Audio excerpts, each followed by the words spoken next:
இந்தியாவோட முதுபெரும் கம்யூனிசவாதி ஐயா நல்லக்கன் அவர்கள் இயற்கை எழுதியிருக்காங்க.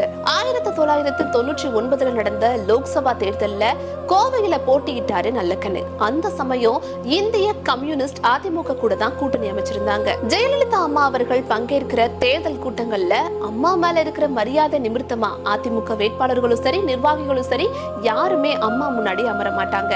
அப்படித்தான் கோவை வஉசி மைதானத்துல பொதுக்கூட்டம் நடந்திருக்கு. அன்னைக்கு மேடையில ஜெயலலிதா அவர்களுக்கு மட்டும்தான் ஒரே ஒரு இருக்கை போடப்பட்டிருக்கு.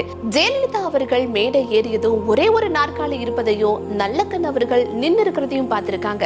நல்லக்கன் அவர்கள் நிற்க நான் உட்கார்றதான்னு அதிமுக நிர்வாகிகளை கடிந்திருக்காங்க ஜெயலலிதா அம்மா. உடனே இன்னொரு நாற்காலியை கொண்டு வர சொல்லி ஐயா நல்லக்கன் அவர்களை அவங்க பக்கத்திலேயே உட்கார வச்சிருக்காங்க அம்மையார் ஜெயலலிதா. ஐயா நல்லக்கன் அவர்கள் மேல மிகுந்த மதிப்பும் மரியாதையும் இறுதி வரையுமே வச்சிருந்தாங்க அம்மையார் ஜெயலலிதா. ஜெயலலிதா அவர்கள் இல்லைனாலும் அவருடைய ஆன்மா ஐயா நல்லக்கன் அவர்களுக்கு அஞ்சலி செலுத்தும்.